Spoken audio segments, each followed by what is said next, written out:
Thank you, Jennifer. Yeah. So let us join together in meditation since we have opened our hearts to speak our truth. However it is that you get into that centering place, breathing, relaxing, letting go of any tension that might be in the neck or in the shoulders, in any of the joints of our body. We just let everything relax. And if we need to imagine that we are scanning ourselves for any spots that might be stiff, anywhere we're holding tension, anywhere that we might think there is something blocking the working of spirit in our bodies, let it just scan and become aware. And scan some more from our heads down through our bodies and through our feet. We just become aware any spot that we think that God is not. But the truth is, God is presence in us, around us, through us, as us. We let this beautiful presence, this feeling of all is well, this feeling of a lightness of being, a feeling of safety and security, a feeling of being embraced by an all-encompassing, loving presence, even bigger than energy. This presence is at once consuming and liberating. It indwells the very fiber of our physical, mental, emotional, and spiritual beings. It cannot be anywhere but in us, as us, and through us. So let us take a moment to feel this presence. My hands are already tingling. My body is becoming warmer. If you could feel the presence of God, what would it feel like to you? Filling you from the top of your head, through the soles of your feet, blessing all the cells, organs, and tissues of your body. What would that feel like? Let us take a moment to turn our awareness inward to the feeling of being indwelled and loved by the presence of God now.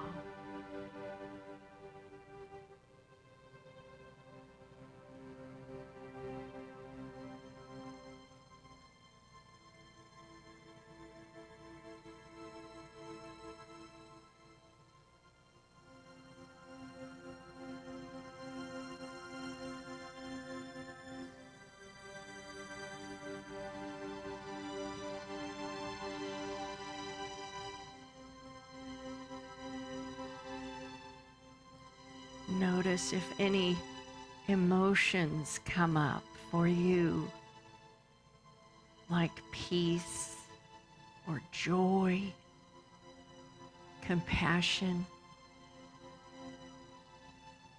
Just be aware of any feelings that are coming up as we're focused on the awareness of presence in us.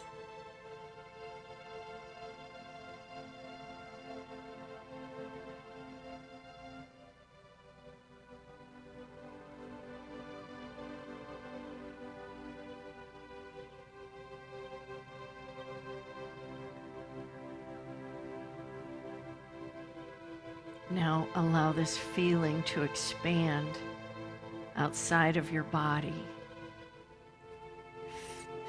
Gently embracing the person next to you, gently allowing this beautiful feeling of love, of joy, of bliss, of compassion to grace everyone in the room, everyone in the building, everyone in the community, everyone in the country, everyone on the planet. And as we allow ourselves to share presence with each other, also become aware that there are those around the planet who are sharing presence with you.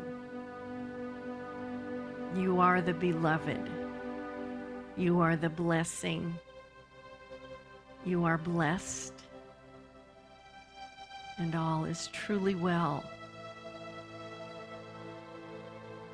We allow this feeling to predominate our thoughts, our words, and our actions this day and each day going forth, so that we may continue to be the light in the world as we were intended to be. And as we release this prayer and bring our awareness back into the room, we say thank you, thank you, thank you. And so it is. Amen.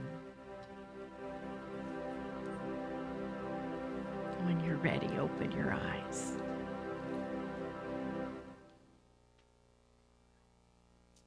Thank you, Jennifer.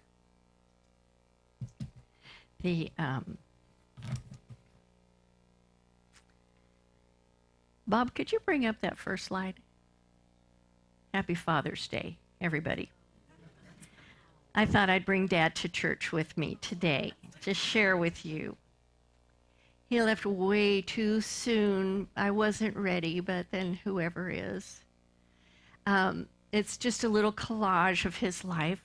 You can tell that he had a very full life and a large family, and was just the kindest gentleman. And I could wax and philosophic, and just my heart is so full when I see him. He was such a joy. I feel so honored and blessed to be one of his children.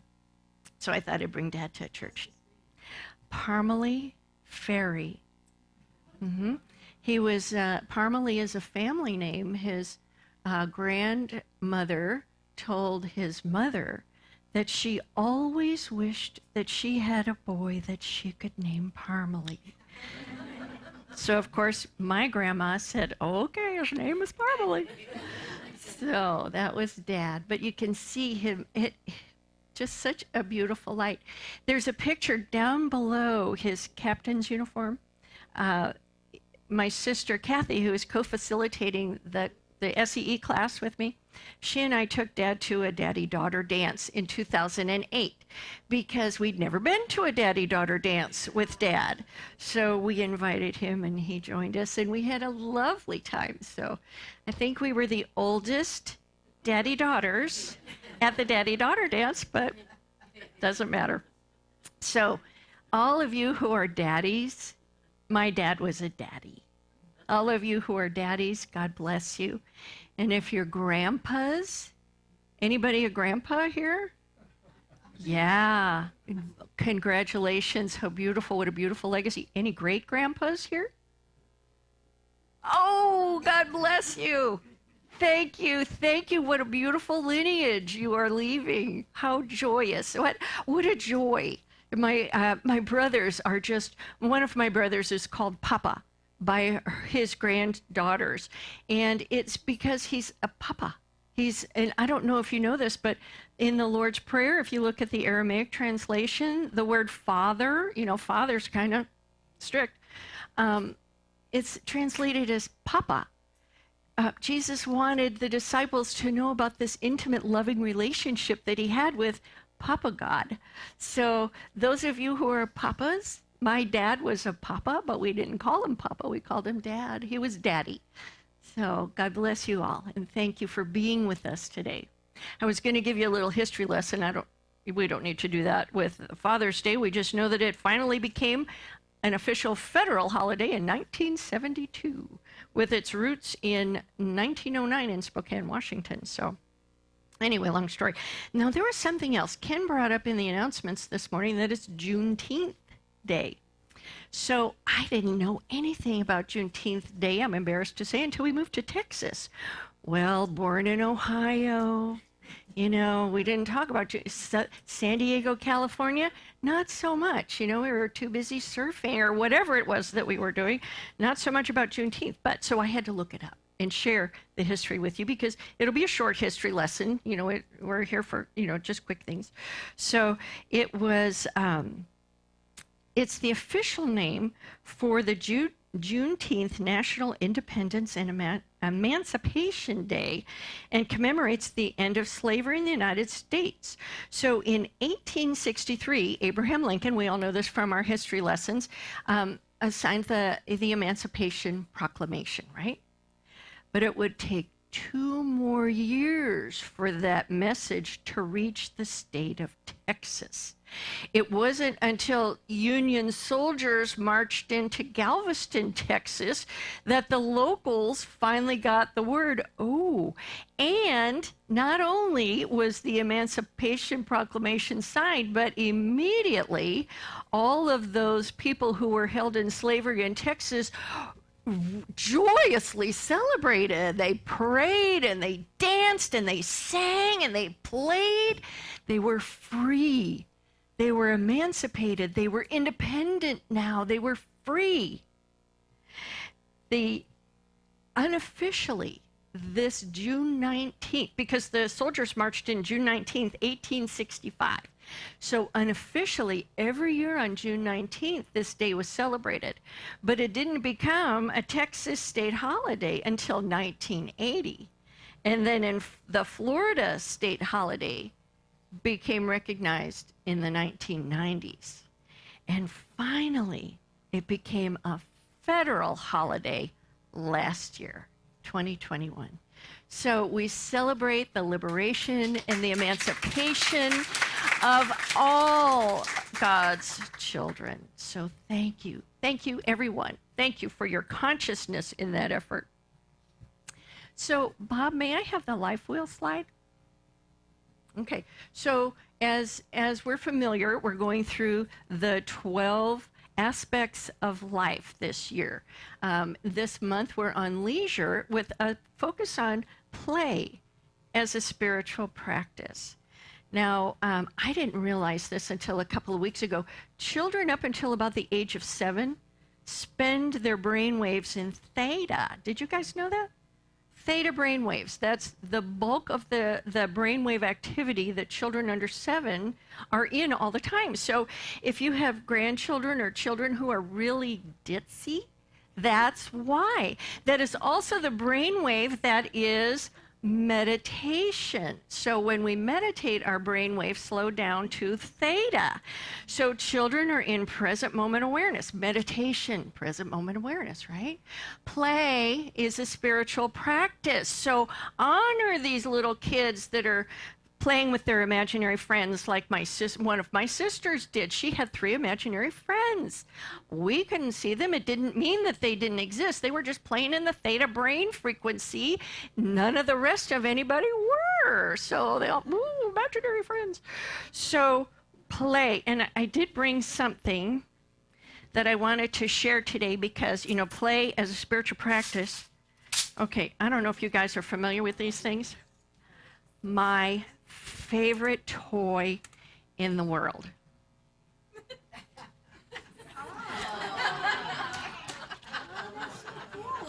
Isn't that fun? It's only limited by our imagination, right? I love these things. These are a physical example of a metaphysical lesson.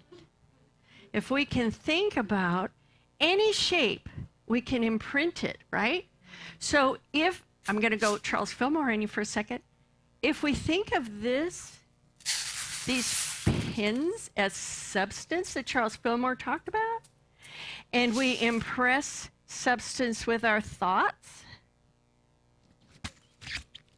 our happy thoughts, our sad thoughts.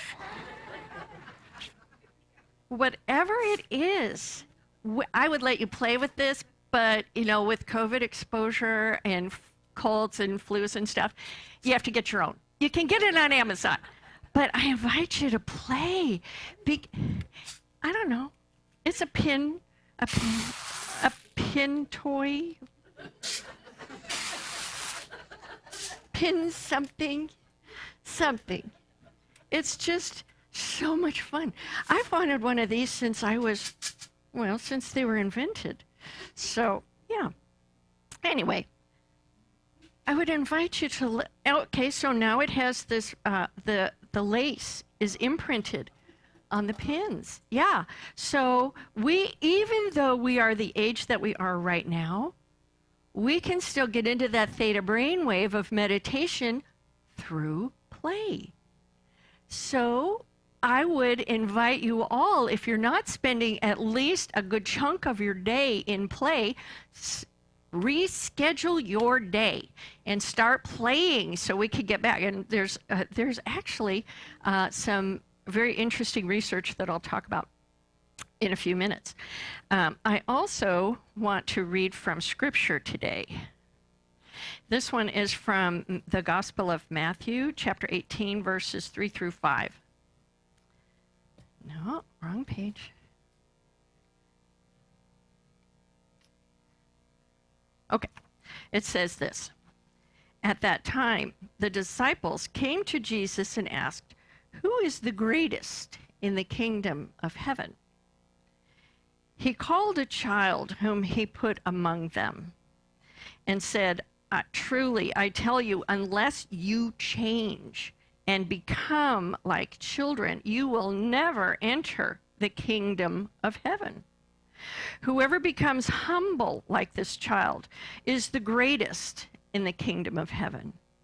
Whoever welcomes one such child in my name welcomes me." Isn't that something?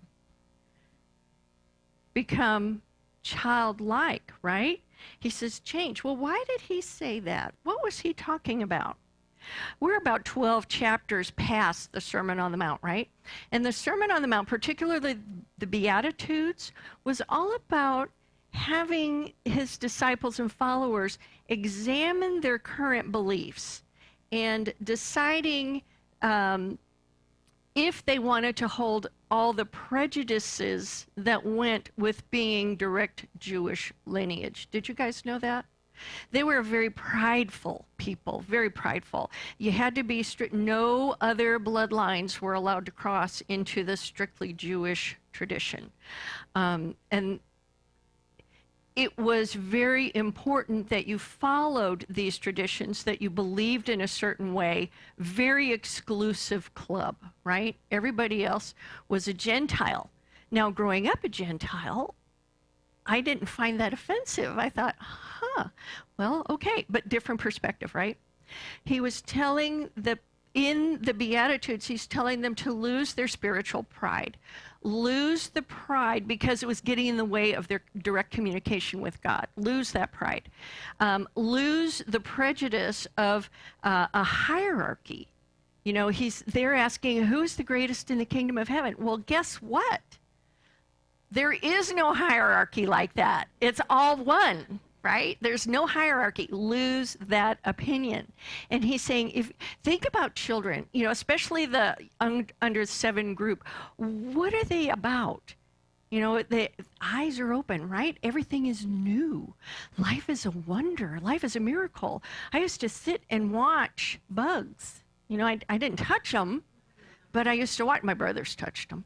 But, or tadpoles, it was a miracle. Everything was miraculous. Everything was a blessing. Everything was a joy. I could be out in nature all day and just breathe it all in because it was so fantastic. Well, he's saying be like that. I don't know about you, and I won't say you statements, I'll say I statements. I know that I have lost a certain degree of that wonder of life, and I have to keep coming back to it, which is kind of fun. I took a little video 2 days ago of little birds trying to chase a big hawk away from their nesting area. And I kept thinking, David and Goliath, David and Goliath.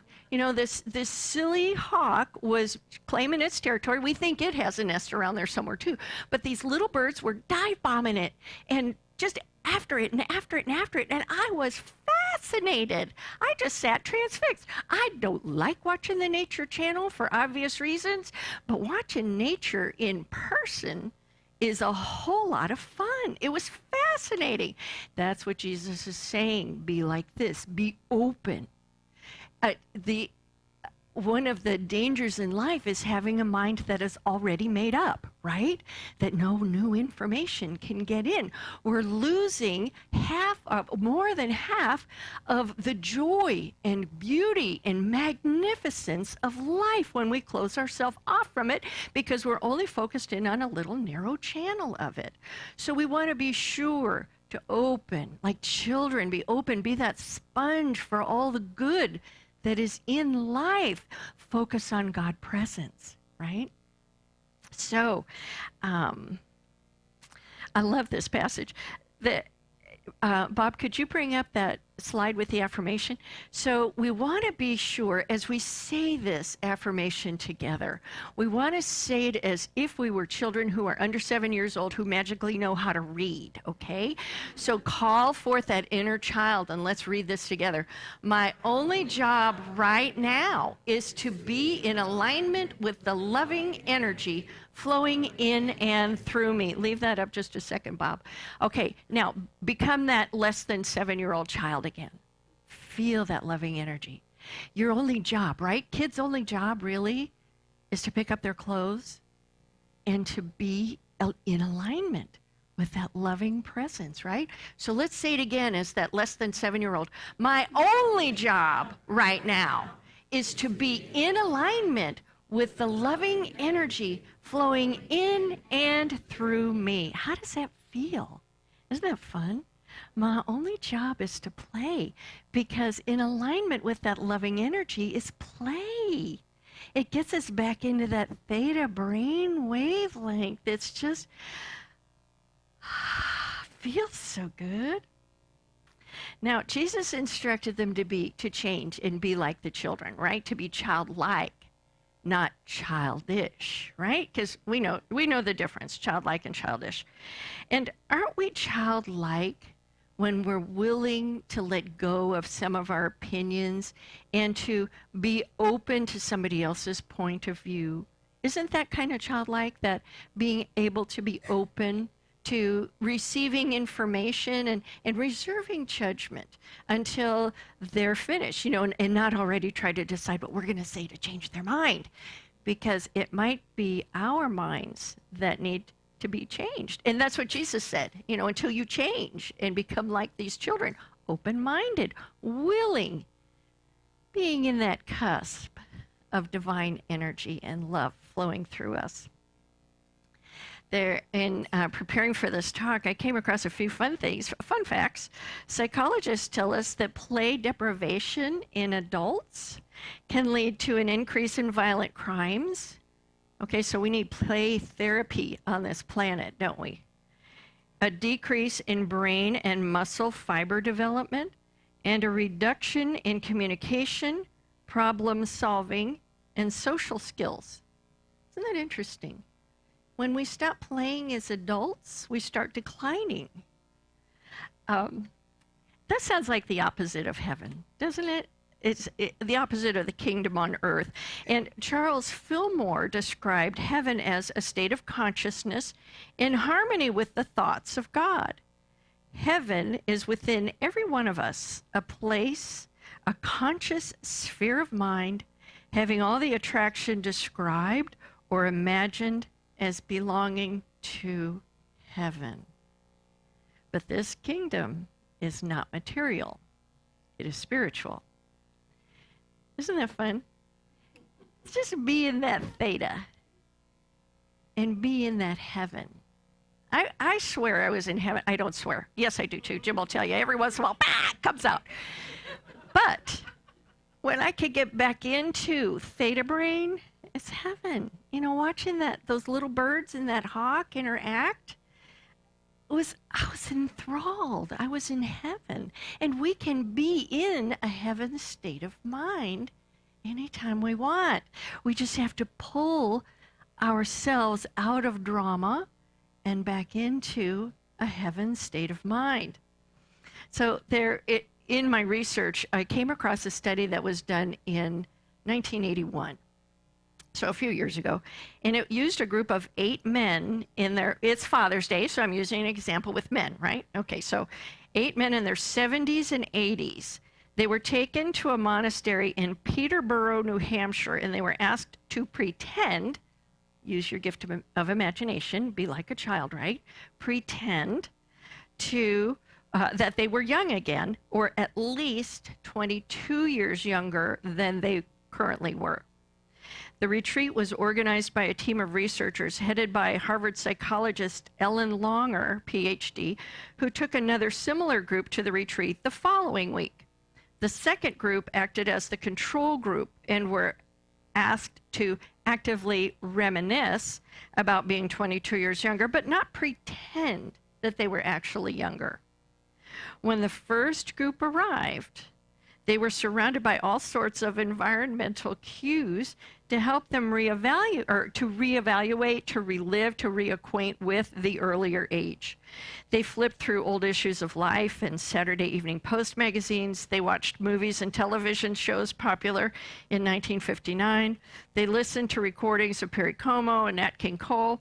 They talked about current events, the rise of Fidel Castro and Nikita Khrushchev coming to visit the United States. Every aspect was designed to help the men imagine themselves as being 22 years younger. After each 5-day retreat, so we had the group that imagined, they were in the environment of, they could recreate the idea, the mentality, the feeling of being 22 years younger, and the other group just reminisced about it, okay? So after each 5-day retreat, the researchers took several measurements and compared them to those taken to the start of the study.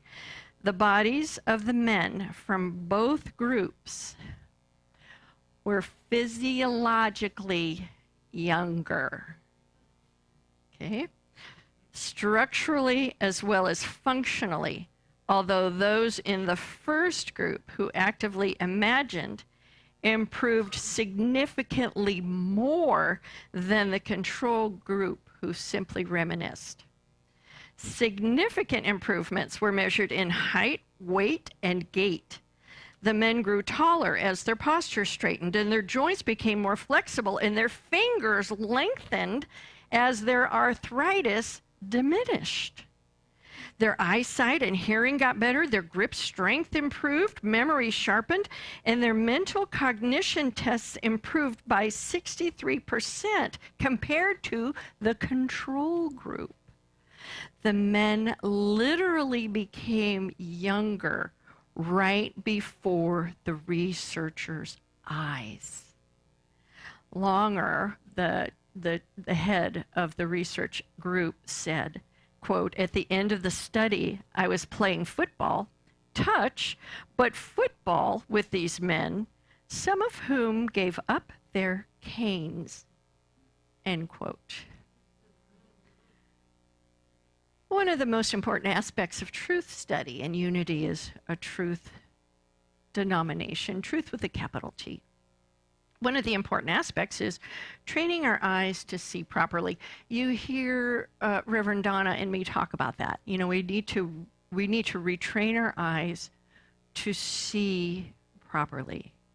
Since infancy, we're trained to see whatever's in our world, our external world, and then make decisions and judgments about it. Is that good for me? Is that bad for me? Am I going to navigate around that? Am I just going to go right through it? Is this helpful? Is this not helpful? Because seeing is believing, right? Well, y'all know better than that, right? That's not necessarily true. Seeing is not always believing. The 8 men in the first study group originally saw themselves as elderly, arthritic, A lot of them had mobility issues, right? During this 5-day retreat, from their own personal ideas, from their own expectations, they imagined themselves younger, and they inwardly imagined and they outwardly experienced a reversal of when you're 70 years old, you look like this and you act like this and you decline, right? They had a complete reversal of that. In other words, seeing is not believing, but believing is seeing. They believed they were 22 years younger. We can believe anything, right? Why not believe things that are helpful and uplifting and spiritually fulfilling for us? Why not believe that instead? Why not immerse ourselves in that and look for those little areas that are actually someone being God presence as we are being God present? See it reflected back to us in the world. Immerse ourselves in that. The 8 men in the first study group retrained their seeing. We can do it too. We can retrain our perception to see from the fullness of God. We can retrain ourselves to play more frequently so that we can remind us that we are actually whole, perfect, and complete just as we were designed. We can remind ourselves that we are that miracle of life with a childlike wonder. And I have to say, I'm constantly reminded, because I'm clumsy, I'm constantly reminded about the amazing ability of our bodies to heal. Whether we have a scrape, whether we have a ding or a bump or whatever it might be, despite our best efforts to the contrary, our bodies heal. They heal unless we have ideas that say something different about it. So we come back to my cells replace every 7 years. My body is the representation of the spiritual presence of God as long as I don't mess it up, right? As long as I allow with childlike wonder and like Myrtle Fillmore to be in awe of the healing presence of God within me all the time. Knitting those bones, healing those wounds, healing all the cells and organs and tissues of my body. So we come back around to that scripture passage this morning. Unless we change and be like children. Learn to play. Learn to look at the world with awe and wonder and gratitude. Look at everyone who doesn't know this information. Those who are unaware that God's presence is in them, as them, through them too. And bless them with your light that flows in and through us, that alignment that we have with the divine. Be that blessing. Be that childlike wonder. So, I don't have any jokes. Reverend Donna always has a joke. No jokes. But I would like to end with a little section from Butterworth. There's a book out called Celebrate Yourself. It's a collection of his essays. And the first essay in here is Celebrate Yourself. And it's all about being in that joyful presence. So I'd like to share this little piece in closing. This is what love is, a great celebration.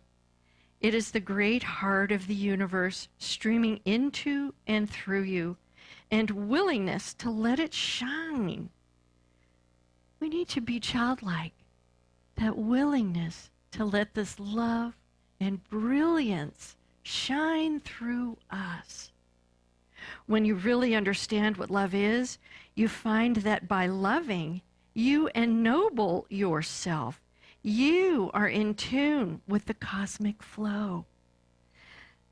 Get a sense right now of the infinite heart of God flowing forth through you and out to embrace all persons in the world.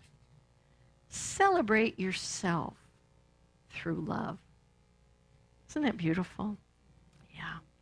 All right. Happy Father's Day, everybody. Happy Juneteenth. Celebrate yourselves. Change. Be that childlike wonder in the world. And let love flow. Okay, thank you. Now we have, oh, bless you, thank you, thank you. We have an affirmation that we say. Now remember to do this playfully today. Let that wonder in this blessing bring new energy to it. Imagine that you are 7 or 6 years old, not quite 7, that you're 6 years old, that you just got an allowance that was more than you were expecting. And whether you're giving online or in the sanctuary, let that love flow through this unexpected blessing as we say together, divine love through me blesses and multiplies all that I am, all that I have, all that I give, and all that I receive. Thank you, God, that this is so. Namaste.